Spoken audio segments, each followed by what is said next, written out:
White house के बाहर firing करने वाला शख्स कौन? अफगान से लिंक, अमेरिकी एजेंसी CIA से क्या कनेक्शन? फायरिंग के पीछे क्या था मकसद? क्या निशाने पर थे ट्रंप?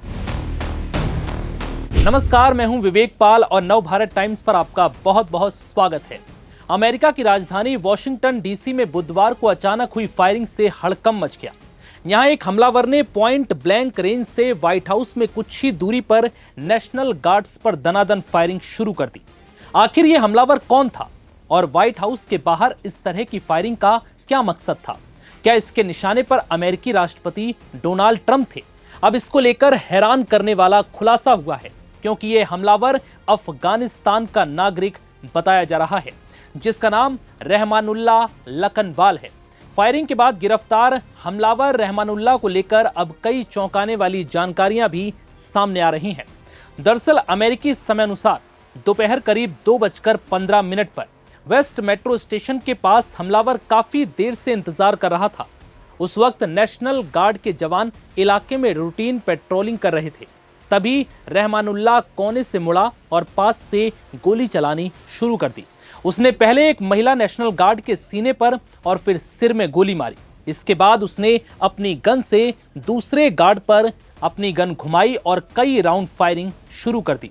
इस दौरान एक तीसरे गार्ड ने उसे पीछे से गिरा दिया और हमलावर को 4 गोली मारी, जिसके बाद उसे अस्पताल ले जाया गया, जहां उसकी हालत गंभीर बनी हुई है। इस दौरान बताया गया कि हमलावर के तन पर कपड़े भी नहीं थे। नेशनल गार्ड के दोनों सदस्यों को भी अस्पताल ले जाया गया है, जहां उनकी स्थिति बेहद गंभीर है। अब आपको बताते हैं कि कौन है रहमानुल्लाह लखनवाल और CIA से क्या है कनेक्शन।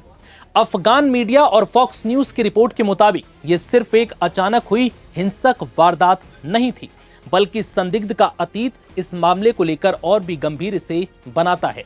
अफगान मीडिया के अनुसार लखनवाल तालिबान शासन आने से पहले अफगान गणराज्य के दौर में 01 यूनिट नाम की एक खास ऑपरेशनल टीम का सदस्य था।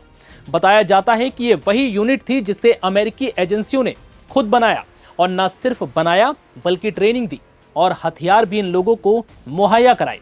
रिपोर्ट के मुताबिक इस यूनिट के कई पूर्व सदस्य युद्ध के बाद मानसिक दबाव और अस्थिरता जैसी चुनौतियों से जूझते रहे, और इनमें कई ऐसे मामले भी दर्ज हुए जहां सदस्य हमलों या आत्महत्या जैसी घटनाओं में शामिल पाए गए। हालांकि अमेरिकी एजेंसियों ने इस दावे पर भी अभी कोई औपचारिक टिप्पणी नहीं की। हालांकि फॉक्स न्यूज डिजिटल ने खुफिया सूत्रों के हवाले से यह बताया कि लखनवाल का अमेरिकी सरकारी एजेंसियों, जिनमें CIA भी शामिल है, इनसे पहले से कामकाजी रिश्ता रहा था। अब ये समझिए कि हमलावर आखिर अमेरिका कैसे पहुंचा।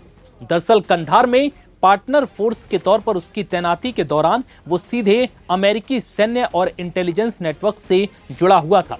रिपोर्ट्स के मुताबिक अफगानिस्तान से अमेरिका वापसी के बाद उसे 2021 में ऑपरेशन अलाइज वेलकम कार्यक्रम के तहत अमेरिका पहुंचाया गया।